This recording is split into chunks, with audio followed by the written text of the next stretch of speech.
প্রিয় বন্ধুরা, সবাইকে স্বাগত নতুন একটা ভিডিওতে। আশা করছি আপনারা সকলেই ভালো আছেন আর আমি ভালো আছি। প্রিয় দর্শক বন্ধুরা, আজকে আমরা যে বিষয় নিয়ে আলোচনা করব এবং কথা বলবো সেটি হচ্ছে যে মনে করেন যে আপনি দেশি ভেড়া নিয়ে খামার করতে চান, 10টি দেশি ভেড়া নিয়ে।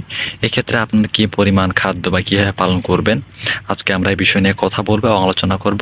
তো চলুন কথা না বাড়িয়ে আজকের আলোচনাটা শুরু করি। বন্ধুরা, যেহেতু আমরা দেশি ভেড়া নিয়ে খামার করব, সেহেতু প্রথমে আমাদের যে কাজটা করতে হবে সেটি হচ্ছে যে ভেড়া সংগ্রহ করতে হবে। এখন ভেড়া আমরা কোথা থেকে সংগ্রহ করব। এখানে 3টা অপশন আছে। যেমন আপনি সরাসরি বাজারে গিয়ে বাজার থেকে কিনতে পারেন দর কষাকষি করে, বা আপনি কোনো খামার থেকে কিনতে পারেন, বা আশেপাশের কোনো খামারি ভাই বা যারা ভেড়া পালন করেন বা ব্যবসায়ী বলেন, তাদের কাছ থেকে আপনি ভেড়াগুলো সংগ্রহ করতে পারেন। তো অবশ্যই ভেড়া পালনের কেনার ক্ষেত্রে একটা সতর্ক থাকতে হবে যে আসলে আপনি যেন ভালো ভেড়াটা কিনতে পারেন। সেই ক্ষেত্রে আপনি যদি চিনে না থাকেন, অবশ্যই যে ভেড়া ভালো চিনে তাকে নিয়ে গেলে সব থেকে ভালো হয়, যাতে করে যখন আপনি একটা খামার করবেন সেটা আপনার স্বপ্নের খামার, আপনার কষ্টের অর্থ দিয়ে উপার্জিত টাকা দিয়ে খামার করতেছেন, তো সেই টাকা যদি বৃথা চলে যায় সেটা তো কাম্য নয়, বা সেটা তো আমরা আশা করি না। এই জন্য অবশ্যই ভালো দেখে ভেড়া সংগ্রহ করবেন। তারপরে যে কথাটা আমাদের মাথায় আসে যে ভেড়া কেনার পরে সেটা আমরা রাখবো কোথায়। একটা হচ্ছে আপনার মাচাং পদ্ধতি বা মাটিতে, যেটা আমরা বলি। এখন অনেকের কাছে সেই পরিমাণ অর্থ না থাকতে পারে যে আমি মাচা করব কাঠের বা প্লাস্টিকে, সেটা কিনে মাচা করব। সেই রকম অর্থ নাও থাকতে পারে, আমাদের সেরকম সামর্থ্য না থাকতে পারে। তো এরকম অবস্থায় আমরা কি করব? এরকম অবস্থায় আমরা মনে করেন যে আমরা যেখানে ভেড়া রাখবো সেখানে আমরা প্রথমে বালি দিলাম, বালি দেওয়ার পর সেটার উপরে কি বলে খড় বা চট এগুলো দিয়ে রাখলাম, আর যেন চারিপাশে একটু প্লাস্টিক বা যে প্লাস্টিকের চটগুলো আছে সেটা দিয়ে ঘেরা দিলাম, যাতে করে সেরকম বাতাস চলাচল করতে না পারে। কারণ এখন ঠান্ডার দিন যেহেতু, এবং গরম দিন আসলে কোনো ব্যাপার না, সেগুলো আপনি খুলে রাখতে পারেন।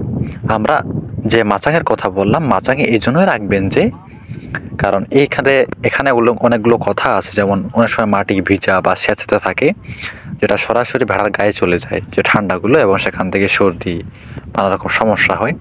তারপরে মাটিতে অনেক রকম ব্যাকটেরিয়া থাকে, এগুলো সরাসরি শরীরে প্রবেশ করে, তারপরে ঠান্ডা লাগতে পারে। এই বিষয়গুলোর জন্য আমরা মাচাং পদ্ধতি করতে বলি। এখন যেহেতু আমার বা আপনার সামর্থ্য নেই সেটা করার, এই জন্য আমরা কী করতে পারি, মাটিতে রাখার জন্য খড় বা চট এগুলোর উপর রাখতে পারি। এটা গেল ভেড়া রাখার বিষয় নেই। এখন খাওয়াবো কি? খাওয়ার ক্ষেত্রে যদি আপনার দিকে চরণভূমি থাকে তাহলে কোনো সমস্যা নেই। ভেড়া এমন একটি প্রাণী যে এরা সব ধরনের খাবারে অভ্যস্ত, শুকনো থেকে শুরু করে কাঁচা শাক সবজি ঘাস টাস যেগুলো আছে, এরা সব ধরনের খাবার গ্রহণ করতে পারে।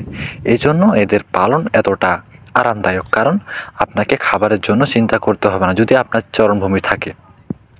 এখন যদি চরণভূমি না থাকে, অবশ্যই আপনাকে তাদের চাহিদা অনুযায়ী ব্যবস্থা করতে হবে, কারণ একটা ভেড়ার দৈনিক 1.5 থেকে 2 কেজি খাবার লাগে, কমও হইতে পারে বেশিও হইতে পারে।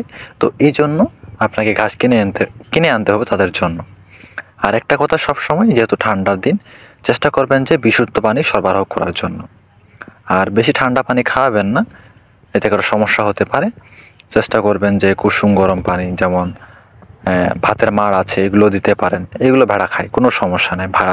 ভাতের মাড় বা তরল চিটাগুড় হালকা মিশিয়ে সেটা দিবেন, কোনো সমস্যা হবে না। ভেড়া এগুলো খাবারে ভালো অভ্যস্ত, এরা সবগুলো খাবার এগুলা খেতে পারবে, পানীয় পান করতে পারবে। আর রোগের কথা যদি বলি, দেখা যায় যে দেশি ভেড়ার রোগ প্রতিরোধ ক্ষমতা অনেক বেশি, এরা সহজে কোনো রোগে আক্রান্ত হয় না।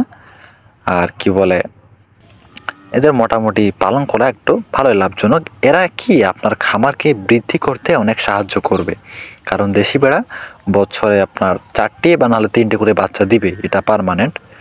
তো এক্ষেত্রে আপনার খামারটা অনেক তাড়াতাড়ি গ্রো হবে। আর এই ক্ষেত্রে একটা দামের বিষয়টা আমরা যেটা বলি, সবসময় আমাদের টার্গেট থাকে যে দাম কত পাবো। এক্ষেত্রে আমরা একটু দাম কম পেতে পারি, কারণ দেশি ভেড়া সেরকম দাম চড়া হয় না। আপনি 6-7 হাজার বা 8 হাজার এরকম পেতে পারেন। তো অবশ্যই আপনি ধীরে ধীরে খামার করার ক্ষেত্রে পরবর্তী যখন আপনি অভ্যস্ত হয়ে যাবেন, বিষয়গুলো বুঝতে পারবেন, তখন আপনি ধীরে ধীরে আপনার খামারে হাই ক্রস কিংবা গার্লগুলো আনতে পারেন। তাহলে আপনার বিষয়গুলো আরও সহজ হয়ে যাবে। আশা করি বন্ধুরা আপনারা বুঝতে পেরেছেন। ভুল কোনো কিছু ভুল থাকলে ছোট ভাই হিসেবে ক্ষমা দৃষ্টিতে দেখে নেবেন। দেখা হচ্ছে নতুন ভিডিওতে নতুন বিষয় নিয়ে। ভালো থাকবেন, ধন্যবাদ। আপনার খামারের জন্য শুভকামনা রইল।